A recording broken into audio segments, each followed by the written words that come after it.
قومی آواز بلیٹن پیش خدمت ہے آج کی کچھ اہم خبریں۔ بی جے پی ہندوستان میں فرقہ واریت کا وائرس پھیلا رہی ہے، سونیا گاندھی کا بی جے پی پر الزام۔ ہندوستان میں کورونا بحران کے درمیان کانگریس ورکنگ کمیٹی کا ویڈیو کانفرنسنگ کے ذریعے آج اجلاس ہوا۔ کانگریس صدر سونیا گاندھی کی صدارت میں ہوئے اس اجلاس میں کورونا سے جڑے ایشوز پر غور و خوض ہوا۔ اس دوران سونیا گاندھی نے پی پی ای کٹ یعنی پرسنل پروٹیکشن اکوپمنٹ کٹ کی خراب کوالٹی اور ملک میں کورونا ٹیسٹنگ کی کم تعداد پر فکر کا اظہار کیا۔ انہوں نے کہا کہ ملک میں کورونا ٹیسٹنگ کی تعداد بہت کم ہے، یہ کافی فکر انگیز ہے۔ انہوں نے مزید کہا کہ بی جے پی فرقہ واریت اور نفرت کا وائرس پھیلا رہی ہے، اس سے ماحول کو بڑا نقصان پہنچے گا، ہمیں اس نقصان کی بھرپائی کرنی ہوگی، ہم سب کو مل کر کورونا سے لڑنا چاہیے۔ اپنے خطاب کے دوران سونیا گاندھی نے جان جوخم میں ڈال کر کورونا سے جنگ لڑنے والوں کی بھرپور تعریف کی۔ انہوں نے واضح الفاظ میں کہا، اس وقت کامیابی کی کہانیاں بہت کم ہیں اور ان کہانیوں کی ہمیں تعریف کرنی چاہیے۔ ہمیں ان لوگوں کو سلام کرنا چاہیے جو کورونا وبا کے خلاف جان جوخم میں ڈال کر لڑائی جاری رکھے ہوئے ہیں۔ ڈاکٹر، این جی او، صفائی اہلکار اور دیگر لوگ جو اس جنگ میں شامل ہیں، ان سے ہمیں ترغیب ملتی ہے۔ The pandemic has increased disturbingly both in spread and in speed. Delhi کے کوارنٹائن مرکز میں کھانا نہ ملنے کی وجہ سے شوگر کے مریض کی موت۔ کل دہلی کے سلطان پوری علاقے میں واقع کوارنٹائن مرکز میں ایک 50 سالہ شخص کی موت ہو گئی۔ اس کا تعلق تبلیغی جماعت سے تھا۔ کوارنٹائن مرکز میں اس مرحوم شخص کے ساتھ رہ رہے لوگوں کا الزام ہے کہ شوگر کا مریض ہونے کے باوجود اس شخص کو نہ تو وقت پر دوا دی گئی، نہ ہی اس کو وقت پر کھانا دیا گیا۔ ساتھیوں کا الزام ہے کہ دوا اور کھانا دینے کے تعلق سے کوارنٹائن مرکز کے اسٹاف اور ڈاکٹر سے بار بار درخواست بھی کی گئی تھی۔ صبح 11:30 بج چکے ہیں، کوئی ناشتہ نہیں آیا ابھی تک، ابھی چائے بھی نہیں پی ہے۔ پیشنٹ بیچارہ بھوکا پیاسا بیمار تھا اور اس کا انتقال ہو گیا۔ واضح رہے، محمد مصطفیٰ 19 مارچ کو تمل ناڈو سے دہلی میں تبلیغی جماعت کے اجتماع میں شرکت کے لیے آیا تھا اور 24 مارچ کو اس کو اپنے ساتھیوں کے ساتھ واپس جانا تھا، لیکن 24 مارچ کی رات کو وزیر اعظم کے ذریعے ملک گیر لاک ڈاؤن کے اعلان کے بعد وہ نہیں جا سکا۔ 31 مارچ کو اس کی طبیعت خراب ہونے کے بعد اسے Rajiv Gandhi super speciality hospital لے جایا گیا، جہاں وہ کورونا پازیٹیو پایا گیا۔ وہ اپریل 18 تک وہیں تھا، جس کے بعد اسے سلطان پوری میں واقع کوارنٹائن مرکز میں منتقل کر دیا گیا تھا۔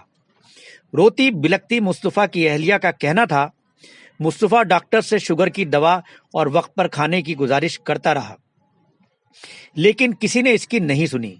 اس نے مجھ سے کہا تھا کہ اگر اس کو وقت پر کھانا اور دوا ملتی رہے تو وہ ٹھیک ہو جائے گا، لیکن اب تو میں ان کو آخری بار بھی نہیں دیکھ پاؤں گی۔ پسماندگان میں مصطفیٰ کی اہلیہ اور ان کے 2 لڑکے ہیں۔ پوری دنیا میں کورونا متاثرین کی تعداد 26 لاکھ سے تجاوز۔ کورونا وائرس کی وبا کے خلاف جاری جنگ میں کہیں سے کوئی راحت کی خبر نہیں آ رہی ہے، بلکہ ہر نئے دن اموات کی نئی تعداد دیکھنے کو مل رہی ہے۔ تازہ اعداد و شمار کے مطابق پوری دنیا میں جہاں کورونا متاثرین کی تعداد 26 لاکھ سے تجاوز کر گئی ہے، وہیں اس سے ہلاک ہونے والوں کی تعداد 1,85,000 سے زیادہ ہو گئی ہے۔ امریکہ میں اس کا قہر رکنے کا نام نہیں لے رہا اور وہاں متاثرین کی تعداد 8.5 لاکھ سے اوپر پہنچ گئی ہے، جبکہ اموات کی تعداد 47,000 سے زیادہ ہو گئی ہے۔ فرانس میں کورونا سے ہلاک ہونے والوں کی تعداد 21,000 سے تجاوز کر گئی ہے۔ اٹلی میں اموات کی تعداد 25,000 سے زیادہ ہو گئی ہے، جبکہ اسپین میں یہ تعداد 22,000 سے اوپر پہنچ گئی ہے۔ برطانیہ میں متاثرین کی تعداد 1.25 لاکھ سے زیادہ ہے اور مرنے والوں کی تعداد 18,000 سے تجاوز کر گئی ہے۔ تازہ اعداد و شمار کے مطابق ایران میں کورونا متاثرین کی تعداد جہاں 85,000 ہے، وہیں اس وبا سے ہلاک ہونے والوں کی تعداد 5,391 ہو گئی ہے۔ سعودی عرب میں متاثرین کی تعداد 12,000 سے زیادہ ہو گئی ہے اور ہلاک ہونے والوں کی تعداد 114 بتائی جا رہی ہے۔ ہڈیوں کا ڈھانچہ بن چکے پرویز انصاری نے کیا ویڈیو کال, کہا مجھے بچا لیجیے. لاک ڈاؤن کی وجہ سے کئی ریاستوں میں مہاجر مزدور پھنسے ہوئے ہیں اور ان کی حالت افسوسناک ہو رہی ہے. کئی مہاجر مزدور تو کسی طرح مشکل اٹھا کر پیدل یا پھر چھپ چھپا کر گاڑیوں سے اپنے گھر پہنچ گئے ہیں. اس درمیان گجرات کا ایک دل دہلانے والا معاملہ سامنے آ رہا ہے, جہاں جھارکھنڈ کے ایک مفلس مزدور کی حالت بد سے بدتر ہو گئی ہے. دراصل جھارکھنڈ کا باشندہ پرویز انصاری احمد آباد میں محنت مزدوری کر کے اپنا پیٹ پالتا تھا.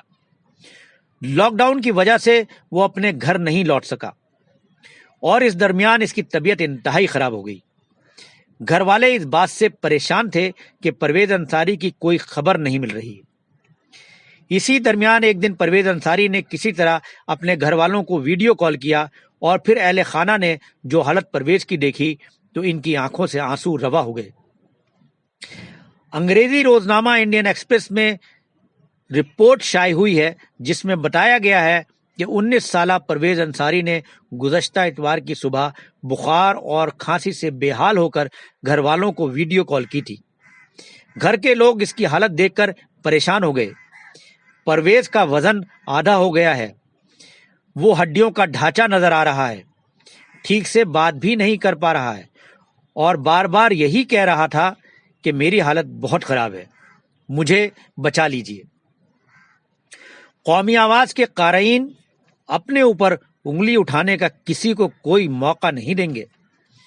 وہ حکومت کے احکامات کی پابندی کریں گے, تراویح گھر میں ہی ادا کریں گے, نہ کسی کو بلائیں گے نہ کسی کے جائیں گے.